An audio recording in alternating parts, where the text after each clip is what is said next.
Art is too important not to share. Welcome to the Allie and Callie Artcast.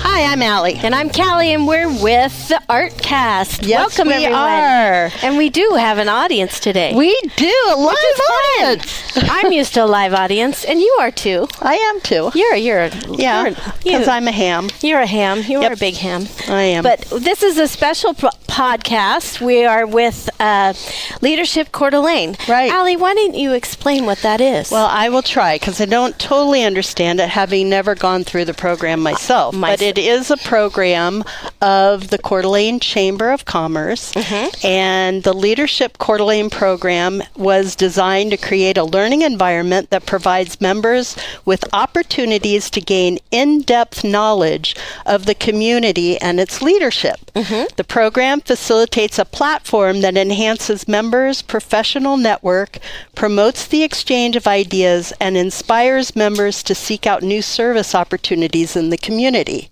And the way I understand it is that people apply to be in this program, and once they're accepted, they commit to a year. Yes. 1 year of being in the program, and then the next year, they actually are committed to putting on the programs for the following year's Finding the presenters and speakers and the topics. Yes. Okay. So every month they do a different topic, like maybe healthcare would be one. And this month we're doing media. And that's why we're here. It's Excellent. media, literacy, and ethics. I almost said media illiteracy, but we're here for literacy. Thank goodness. Okay. Well, we also have a guest speaker. We do. Geoff Carr, who is currently the journalism professor at North Idaho College. Yes. Welcome, Geoff. Welcome, Geoff. Thank you very much for having me. Yes. Well, we're excited to have you be here and talk about what you do. So tell us a little bit about your background first. I am currently the journalism instructor and advisor at North Idaho College. I previously attended the University of Georgia, and my professional career working with alternative media, so think of the Inlander things. And so teaching, I teach at North Idaho College media writing skills, the best ways to present your messages, as you're probably aware, like how you write an essay is a lot different than how you would write for a mass media channel. So honing those skills so that you're delivering important information to your audience. I teach a mass media course that really just generally looks at mass communication as a whole. We touch on media literacy skills. We look at each of the individual media types, radio, film, especially the internet and nowadays, because that's where the largest growth is. So students can understand the media messages that they constantly surround themselves with and help make sense of this world. What is the difference between writing an essay and writing an interview or an article? Well, a lot of essays are personal in nature, so it really depends on the opinions of the individual writing the essay. Within journalism, objectivity is usually preferred. Again, I'm speaking generally. I can't say every single journalist out there in the world tries to be objective beacons of truth, but generally it's removing yourself from the story so that you gather information from all sides of the story and remove your personal biases aside so that you can present information to the audience in a fair way. Our democracy can't thrive without an informed citizenry. So it's about making sure that the citizens have access to information from all sides of an issue so that they can come to the appropriate determination of what they feel the truth is at the end. Well, that makes sense. Yes. And we need that. And we need that. Especially nowadays, don't we? Exactly. Without becoming political. Right. And also, we're talking about ethics. So how do you address the ethics?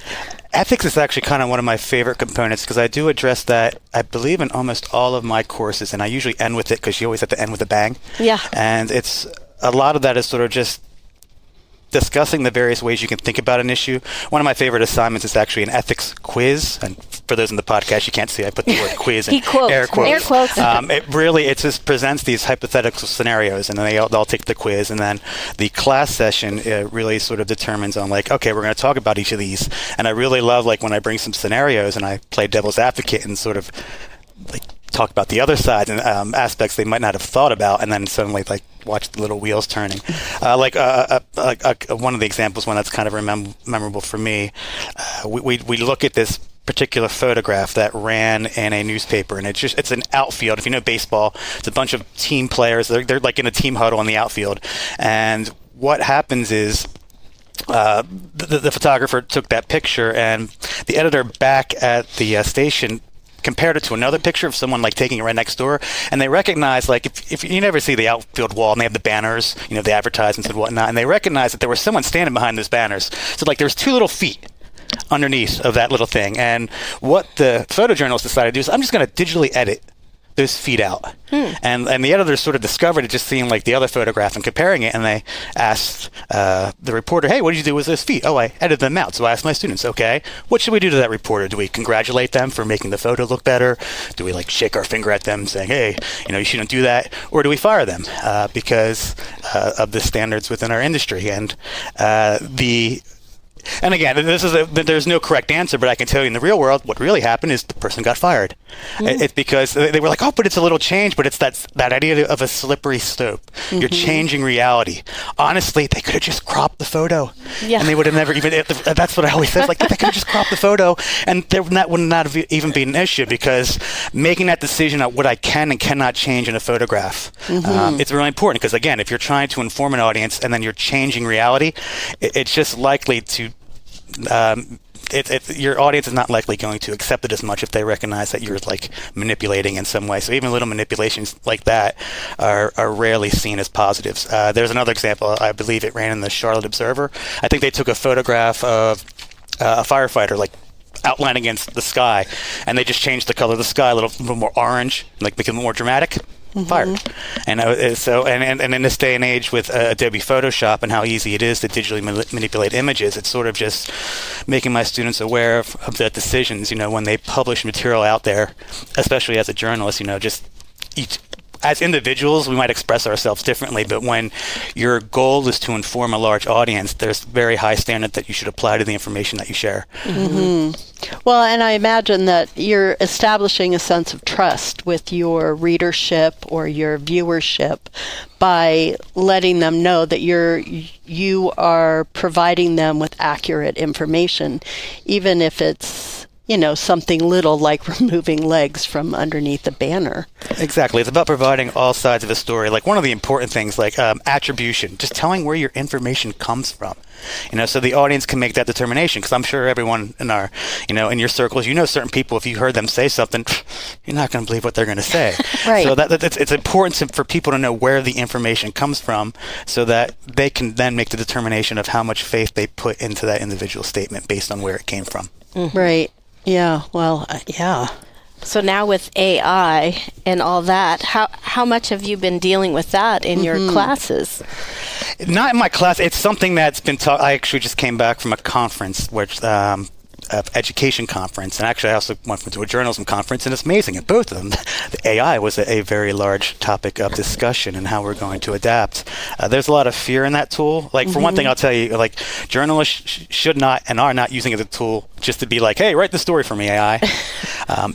It's using it as a responsible tool, much like mathematicians use calculators nowadays. There's ways that individuals in society, can use AI in their life to make their reporting even better. And so, as a, it's just like any other tool. And since it's a new tool, there is a lot of fear out there about how it's used. But if it's used responsibly, it can definitely lead to stronger stories, because much like any other tool, tools are made to help and not hinder. Of course, there are a lot of challenges with this tool, and speaking about ethics and all that good stuff, it's kind of the Wild West of technologies now.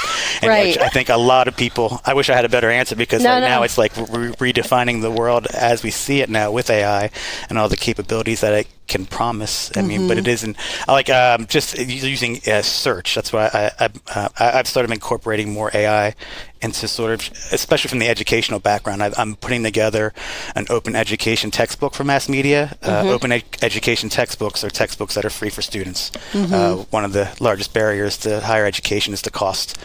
So there's been concerted efforts to try to reduce textbook costs. And so I'm finding AI to be a very fantastic tool in helping me research information, find out different ways to present it.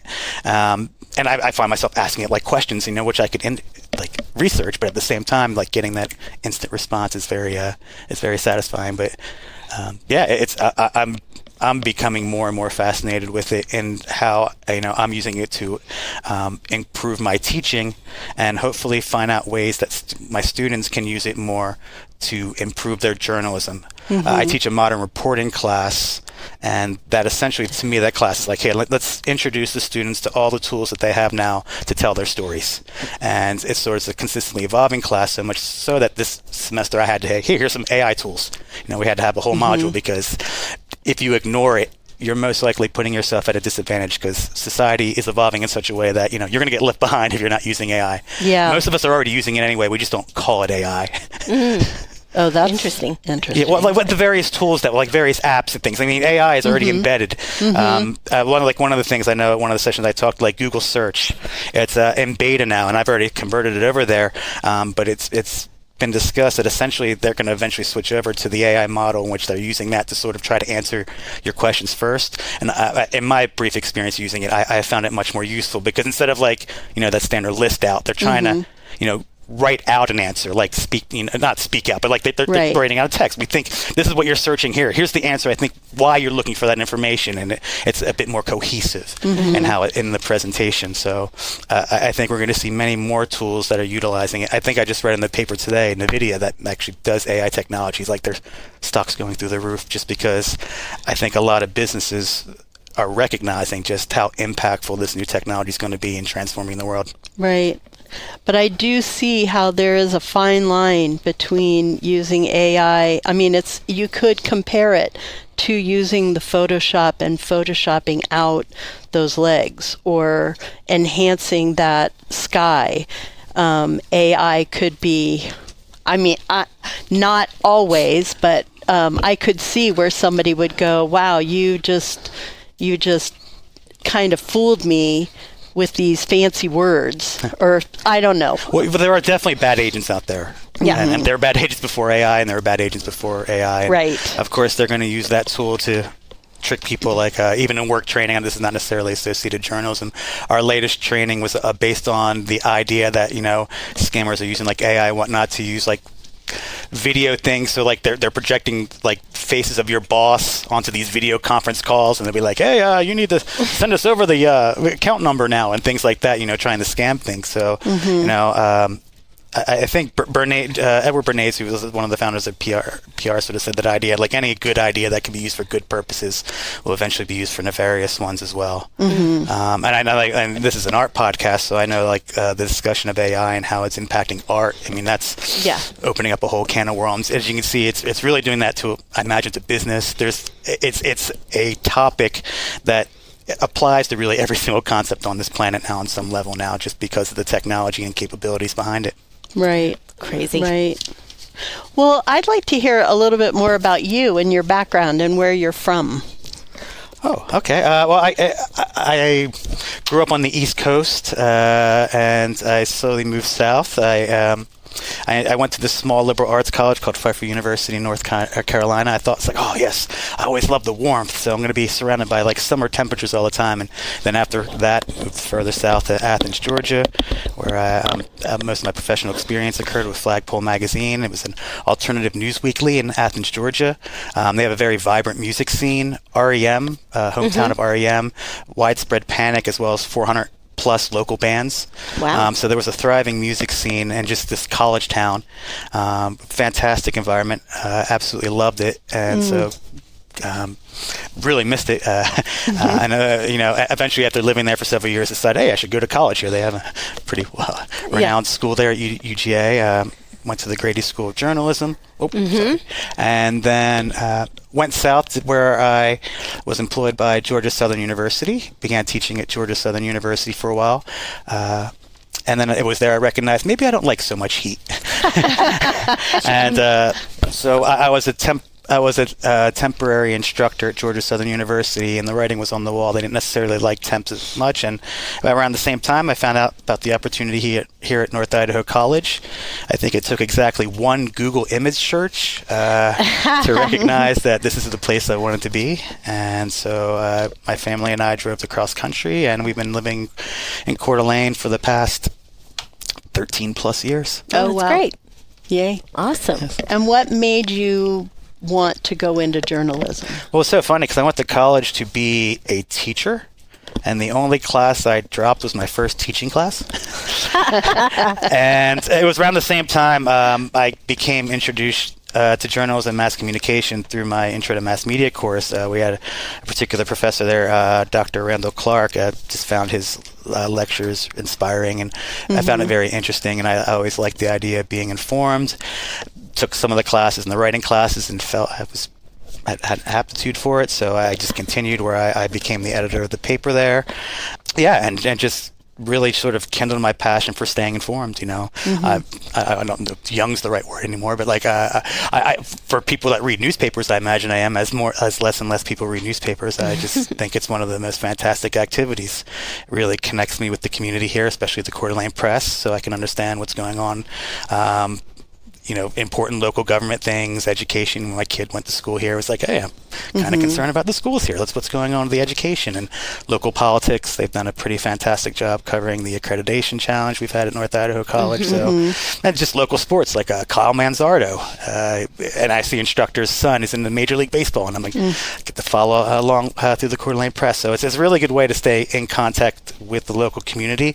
Because people might think like social media can do that, but there's no other professional organization out there that's telling you, hey, here's what's going on in your community, to keep you as an informed citizen so you know what's going on. And so it is kind of sad that newspapers, not just Coeur d'Alene Press, but across the country, are struggling more and more to find audiences as the younger generations just stay on their phones. And I'm not like pointing my finger at them. They don't have any past connections to reading the newspaper as they wake up each and every day.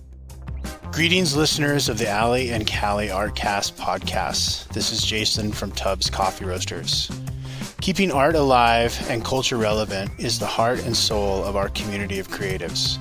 And as a local coffee roaster who loves a good origin story of a painter or a farmer or a musician, we proudly support the Allie and Callie's Artcast podcast's expansion and exploration through positive conversation.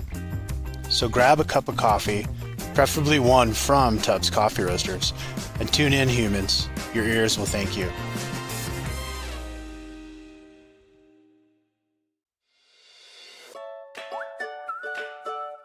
The Ovation Company, in partnership with the Chalkboard Agency, is committed to improving the climate and culture of our schools. The number one indicator for student success is connectedness, feeling like you are part of something. Nothing helps connect people like a good story. After all, isn't a podcast a way to share and collect stories? The Chalkboard Agency's mission is to connect the world of education through the stories that bond us all. To find out more, visit thechalkboardagency.com. And if you have a story to tell that you believe would help young people to be kinder to one another, reach out to the Chalkboard Agency and let us connect you to the world. So with that in mind, talking about newspapers and people, newspaper publishing companies struggling to get readership, where do you see media heading now? Social media, I know, is a big deal, but we don't always get accurate information from that. So what do you think? It's a challenging landscape. With the exception of like new media and the internet, most other platforms are struggling because our media system is based upon the idea of paid advertising. And advertisers are only going to go where the eyeballs are. And so what we see across all media, newspapers, magazines, radio, television, decrease. But then you look at the new media opportunities because they recognize that's where they are. And based on this technology, again, the newspapers, you print a newspaper ad. If I was a business, I could say, how many people saw my ad? And you could say, well, we published this many editions. There's no way they can measure who's seen the ad. Whereas with these digital ads, we can tell you exactly how many people saw it, how long they saw it, their demographics. So there's a lot of motivation out there, and since like industries like the newspaper industry, I mean, their entire economic model, almost entire economic, because they have subscriptions and whatnot, but a majority of the money comes from advertising, and still does. I remember I took my students on a tour of the Coeur d'Alene Press once, and they were sort of talking about the Sunday papers, the Sunday inserts, and they were like, explaining to the students, these large supermarket companies, they ship them their inserts, so they don't even print them there. And they were like, it's pretty much like printing money. They send us the inserts. All we do is stick them in our newspaper and send them an invoice. And that's the idea. But there's fewer and fewer business that's going to feel comfortable advertising newspapers because they don't feel like the audiences they might be wanting to reach are actually going to be engaged with the product. Newspaper audiences are generally going to skew older, right? And that's the idea. So if you were trying to advertise for a younger population, you're most likely going to go to a platform where you have a much greater success of reaching their eyeballs. And so, I mean, that's the advertising standpoint. From an information standpoint, it's opened a door so that anyone can create content. Legacy media outlets, sometimes the concept of gatekeeping is applied. Before the internet, they chose what was and what was not news. So, I mean, if there was something that happened in Kansas, and it was like a big deal, but New York Times didn't report on it, you didn't see it on ABC or NPR, you didn't know about it. I mean, it was most likely you didn't know about it because there was no mass communication on a scale that you would get that information. Now anyone can publish anything, and I mean, there's positives. I mean, because then there's storytellers who might not have ever had the opportunity to have their voices heard. Allie and Callie podcast, for instance. Right. Great. Everybody has heard of us. So in that way, you can create a platform and share your thoughts and ideas with an audience.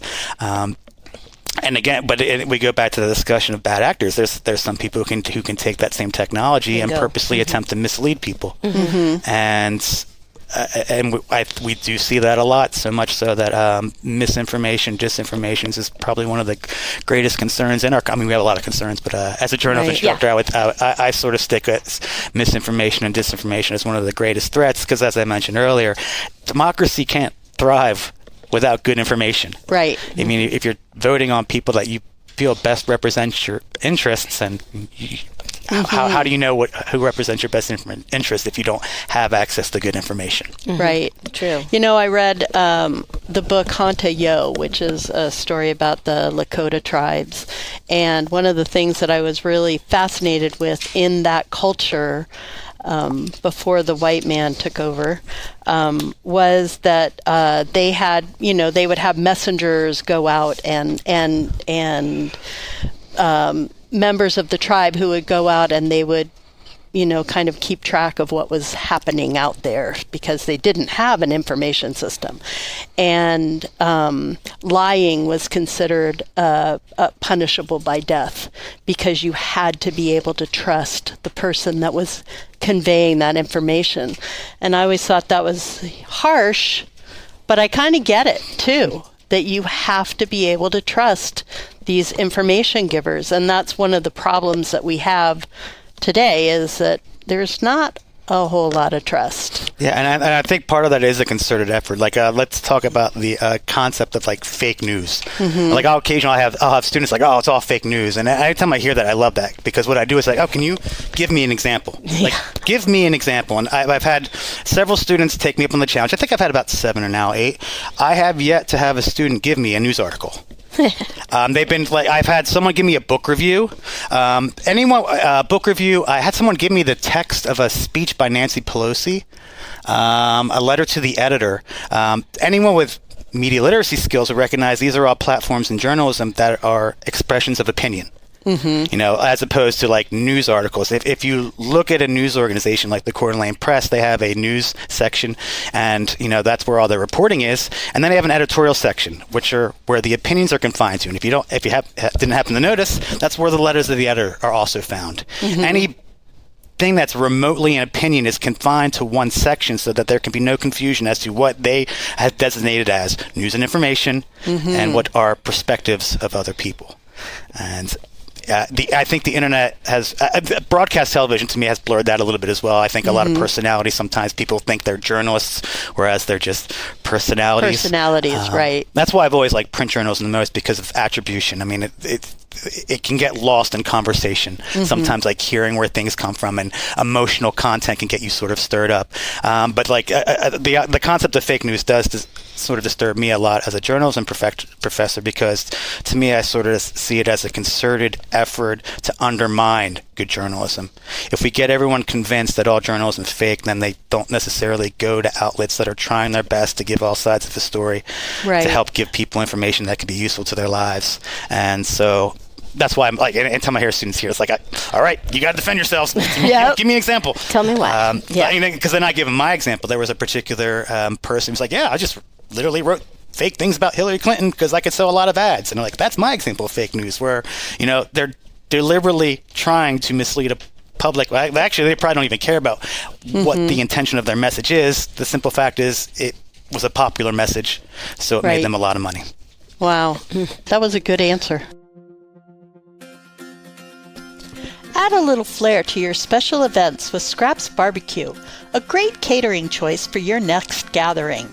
Specializing in golf tournaments, sporting events, weddings, and other family-friend gatherings, their commercial kitchen can be on site, or you can choose to have a fully catered meal delivered right to you. Known for their authentic Santa Maria-style tri-tip and tequila lime fish tacos, they can customize the menu to meet your needs for groups of 20 to 2,500. Contact Kevin at kevin@scrapsbarbecue.com or check them out on Facebook. For all your screen printing needs, trust the local you can count on. Pyramid Printing has been a Coeur d'Alene favorite for over 2 decades. Specializing in screen printing, embroidery, signs, banners, and stickers. For all jobs, big and small, just give Eric a call. Email us at info@pyramidprintingcda.com or give us a call at 208-664-0254. pyramidprintingcda.com. So do you have, how many classes are you teaching at NIC right now? Well, we're on the summer next break, so over the summer, I teach a speech class over the summer, but I'm not going to necessarily be entirely removed from my teaching. I mentioned earlier, I'm putting together an OER online textbook. Right. I was rather fortunate, instead of having to create an entire work. The great thing about OER is there was a previous textbook that was written. It was last updated in 2010, but it's completely Creative Commons, which means anyone can use and amend it. All I got to say is, hey, this is where I got it and whatnot. So I've already gone through it all. Lots of great stuff, but in mass communication, a lot's happened in the last 10 years.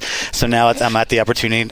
Now I'm going to go through and sort of just supplement what's happened those last 10 years, so that all my future college students who, in all my previous semesters might have been paying $70, $80 each one of those students for a textbook. Now all my future students will be paying $0. I love that. So, so I'm pretty excited about that.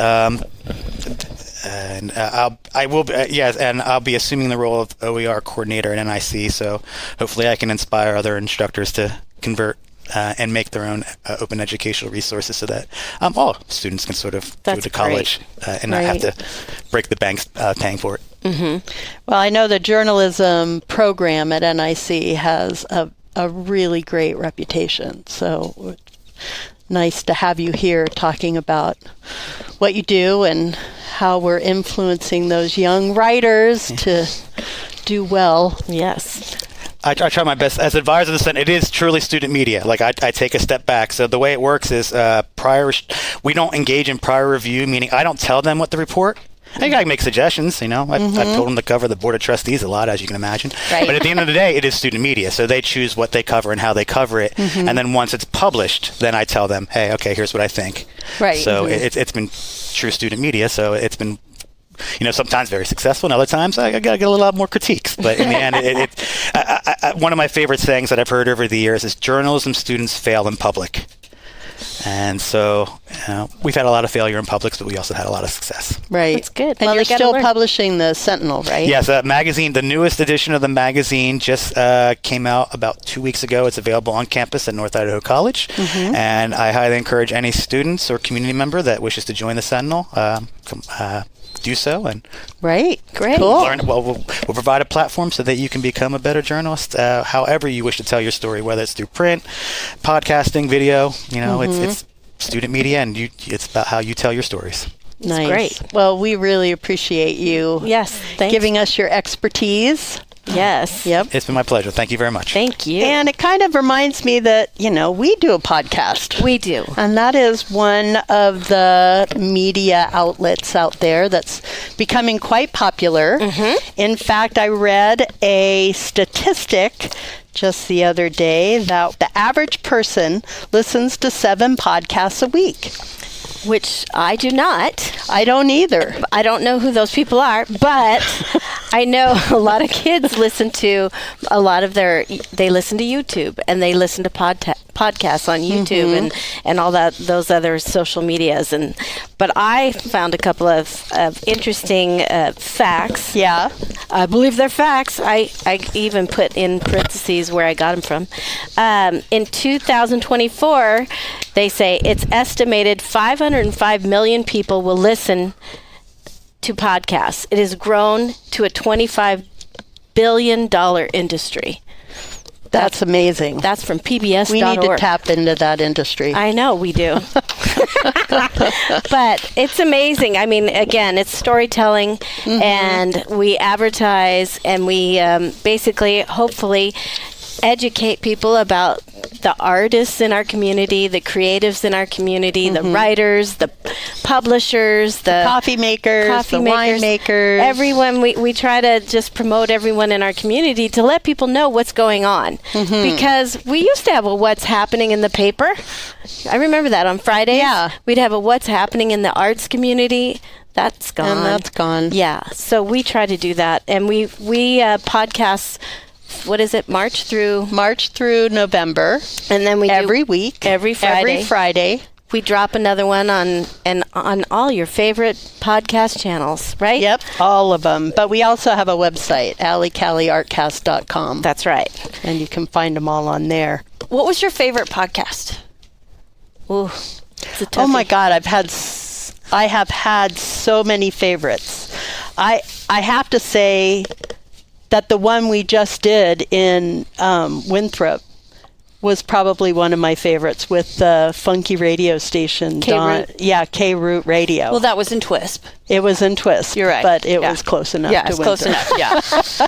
Yeah. But that I one was also fine. loved our trip to Tokeland, Washington, where we talked to the driftwood artist. I think my favorite part about doing this podcast is the opportunity to get to know people, all people, all these creative people. It's amazing how many people are so creative in not just our community, but in our whole region.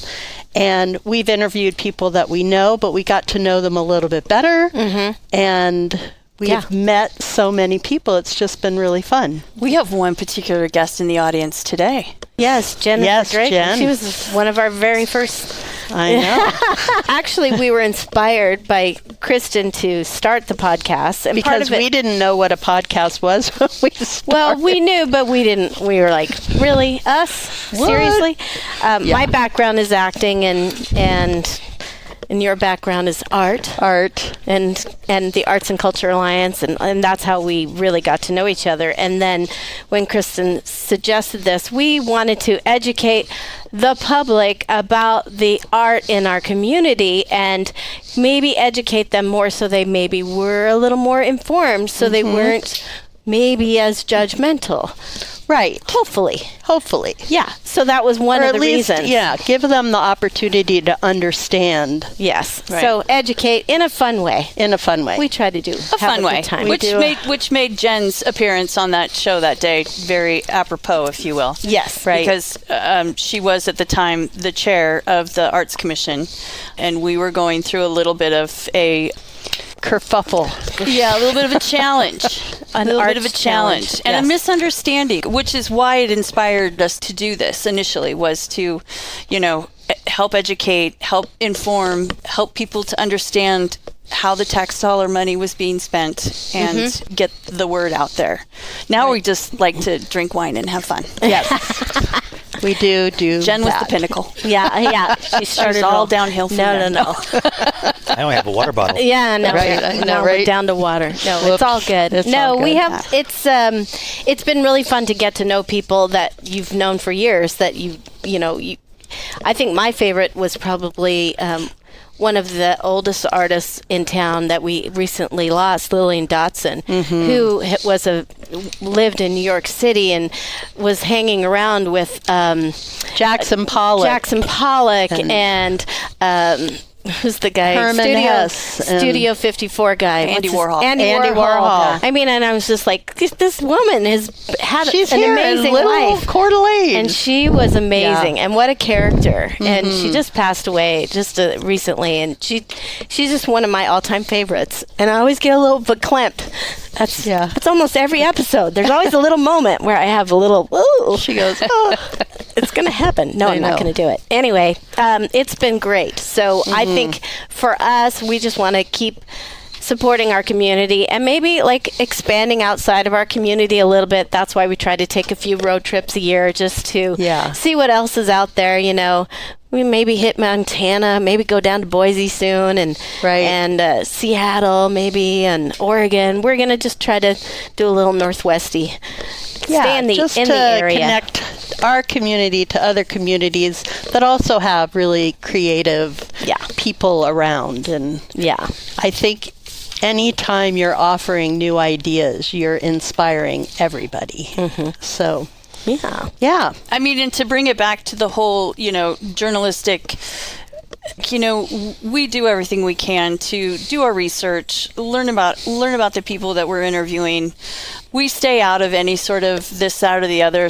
We steer clear of politics and religion. We ultimately, we were birthed out of the Arts and Culture Alliance, which is supposed to be very bipartisan and whatnot, and living in that vein and keeping it, to support the artists and to support the community and support the artists within the community and to give back. That's, always been one of our main goals. So listen to the podcast. We have how many episodes, Allie?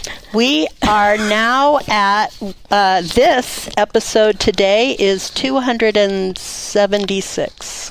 Really? We're in our fourth. I thought we were in ones. She's exaggerating. She's not being ethical. She's not. Maybe it's 176. Right there. Oh my God! She just added. No, 100. you know what? Last night I was thinking in bed. How many episodes have we done? That's too far. I think you went too far. I went too far. Okay, you went too far. I don't do anyway, numbers really well. She doesn't do directions or numbers. Okay, I'll tell you a quick funny story. So we went to Winthrop and Twist. We did a 3-day weekend kind of deal, and we were supposed to stay at this Airbnb, and they had their own home and their Airbnb house, and they said it's the green roof house. Well, they both had green roofs, and Allie says, "Oh yeah, go to the right," but she points to the left. So we walk in. They say the door's open. Just go inside the house. So Instructions are on the refrigerator. Instructions are on the refrigerator. So we walk in through the garage, like it says. We walk in the house. There's but it didn't feel right. There's shoes everywhere. There's dirty stuff dishes. on the counter. We're like, and I'm is like, anybody here? and then we're like, there's no note on the refrigerator. And then I turn on the lights. I'm like, this is really swanky. We're in the wrong house. We like spray out of there, and then we get out, and I'm like, they said, "Are you sure we went the right way?" And I said, "Yeah." It said, "Take a right." And I'm like, "You told me left." And then so we ended up in the wrong house. Yeah. It was embarrassing, but we apologized and said sorry. We were actually that was not as embarrassing as catching him probably butt naked in his hot tub the next morning. Oh yeah, that we did too. I did not look, so I did not know. Well, we didn't either, but I'm just saying. I did that's not. why That's I'm sure that's why he. That's a next episode. Yeah, that's Allie and Callie after dark. Yeah. There you go. That's our late night podcast. And we okay. Well, right. This is a great time to say I'm Allie and I'm Callie, and whatever you do today, make sure it's creative and lead. And leadership. Get it? You're hilarious. The Allie and Callie Artcast is sponsored in part by Tubbs Coffee Roasters, globally sourced, locally roasted coffee. Scraps Barbecue, a locally owned catering company. The Ovation Company, standing for what is right and good. And Pyramid Printing, a Coeur d'Alene favorite for over 2 decades.